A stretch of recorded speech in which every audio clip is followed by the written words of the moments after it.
Zacarias, Kabanata 12. Ang hula na salita ng Panginoon tungkol sa Israel. Ganito ang sabi ng Panginoon, na nag-uunat ng langit at naglalagay ng mga patibayan ng lupa at naglalalang ng diwa sa loob ng tao.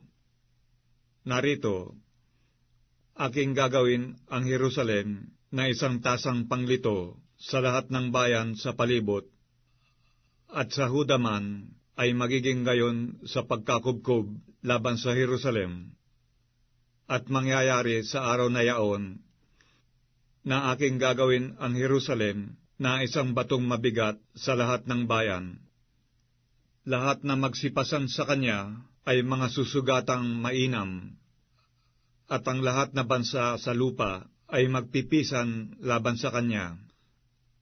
Sa araw na yaon, sabi ng Panginoon, aking tutuligin ang bawat kabayo at ang kanyang sakay ng pagkaulol, at aking ididilat ang aking mga mata sa sangbahayan ni Huda, at aking bubulagin ang bawat kabayo ng mga bayan.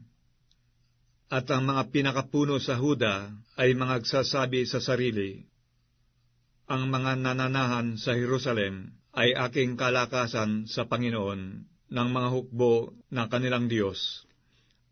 Sa araw na yaoy, gagawin kong parang kawali ng apoy sa pangangatong ang mga pinakapuno sa Huda na parang sulo na apoy sa gitna ng mga bigkis, at kanilang sasakmalin ang buong bayan sa palibot, sa kanan at sa kaliwa, at ang Jerusalem ay tataham pa uli sa kanyang sariling dako sa makatwid bagay sa Jerusalem. Ililigtas naman ng una ng Panginoon ang mga tolda ng Huda, upang ang kaluwalhatian ng sambahayan ni David at ang kaluwalhatian ng mga mananahan sa Jerusalem ay huwag magmalaki sa Huda.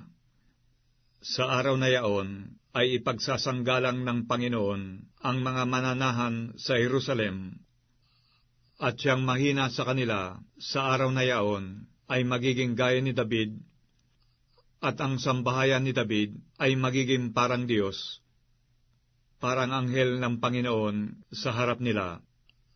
At mangyayari sa araw na yaon na aking pagsisikapang gibain ang lahat na bansa na naparoroon laban sa Jerusalem, at aking bubuhusan ang sambahayan ni David at ang mga mananahan sa Jerusalem ng espiritu ng biyaya at ng daing, at sila'y magsisitingin sa akin na kanilang pinaglagpasan, at kanilang tatangisan siya na gaya ng pagtangis sa bugtong na anak, at magiging kapanglawan sa kanya na parang kapanglawan sa kanyang panganay. Sa araw na yaon ay magkakaroon ng malaking pagtangis sa Jerusalem, na gaya ng pagtangis kay Adad-rimon sa libis ng Megido, at ang lupain ay tatangis, bawat angkan ay bukod. Ang angkan ng sambahayan ni David ay bukod, at ang kanilang mga asawa ay bukod. Ang angkan ng sambahayan ni Natan ay bukod, at ang kanilang mga asawa ay bukod. Ang angkan ng sambahayan ni Levi ay bukod, at ang kanilang mga asawa ay bukod. Ang angkan ni Simei ay bukod, at ang kanilang mga asawa ay bukod. Ang lahat na angkang nalabi, bawat angkan ay bukod, at ang kanilang mga asawa ay bukod.